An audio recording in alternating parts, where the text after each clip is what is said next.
Hi, everyone. It's my pleasure today to be here with President-elect of Informs, Laura Albert. Laura is a professor and David H. Gustafson Chair at the University of Wisconsin-Madison. Well, welcome, and I bet this is a big, big day for you. It is a big day, and it's a pleasure to be here, and it's an honor to serve Informs as the next president-elect. So I know everyone's very excited about this, and here we are live in Anaheim, and yet we have 6,000 plus people around the world. So what's your message to the whole audience and to all the members about what some of your key things on your agenda as you go into your term? Well, I wrote some of those key items in my position statement when I was on the ballot, and I'm going to be flexible because this is an evolving situation. There's also a lot of opportunities for the discipline, and one of my top priorities is innovation. It's important for the discipline to lead, and we are leaders, and we have the tools to solve so many important problems that our world is facing right now. And that will be center and forefront when I'm president, is to make sure that there are opportunities for Informs members, academic members, and practitioners, and those will really help us solve our problems, but also elevate the discipline. So you bring up a really interesting word, innovation. I keep hearing, someone said recently that the old term, don't let a good crisis go to waste, from Winston Churchill. When you talk about innovation, and especially innovation for Informs, what has this pandemic done for the discipline, and where do you see it evolving when it comes to innovation? That's a great question. Our discipline really focuses on making better decisions. What we often don't highlight in that is that we are making interconnected decisions. That's really where we excel. And we have so many different tools to do that. And we've seen that our world is so connected.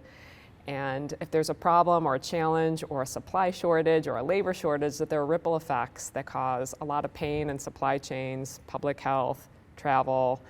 And there are a lot of opportunities that we have to really identify more resilient and robust ways to solve those problems, but really to make those interdependent decisions. There's a lot of insights that we've had that have been around for a long time, and we can also use our old tools to shed light on these new problems. But there'll be opportunities as well to move beyond what we've done in the past. Well, it's been amazing. And speaking of opportunities, I want to talk a little bit about you and your path here with Informs. So what's been your journey here, and how long have you been doing this with Informs? I've been a member for more than 20 years now. Wow. I joined as a first-year PhD student. My advisor told me to join Informs. It's a great professional community, and he was right. And I've been a continuous member ever since. I make my students sign up for an Informs membership and come to when they come to the conference. And it's just been it's provided so many opportunities for me in my career to be more than what I could have been otherwise professionally, as an academic and also as a problem solver. And now here you are, President-elect. So what advice would you give to someone maybe who is here for the first time? Because it can be a little overwhelming. So what advice would you have when you think about your first time of coming to Informs?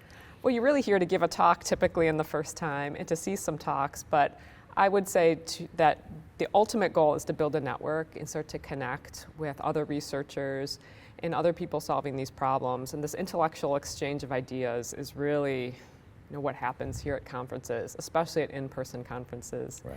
And we can do that virtually. It's a little bit more challenging, and I've really enjoyed the conversations I've been able to have face-to-face while here in Anaheim.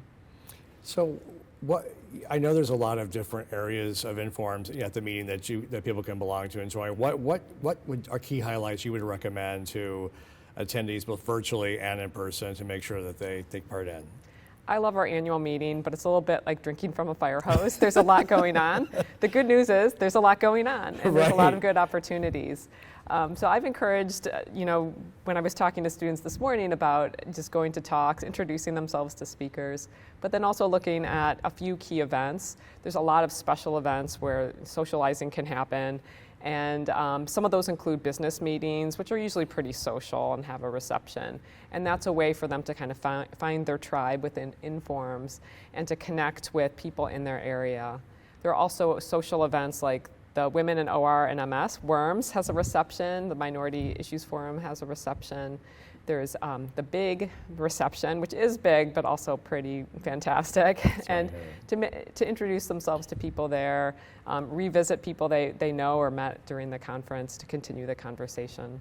Wonderful. Well, my last question to you is, during the time of where we've kind of been at home and shut down, let's step away from work right now. What is something that you did for yourself during this time of reflection? You know, maybe a new hobby or something that for self-care. I'd love to hear, you know, what you're, and how will you keep doing that? Oh yeah, I did take up all the pandemic activities, I think. Did you make bread? I was baking bread. I'm still baking bread. I'm still doing jigsaw puzzles. I started playing tennis with my family. I even took up a little golf on the side.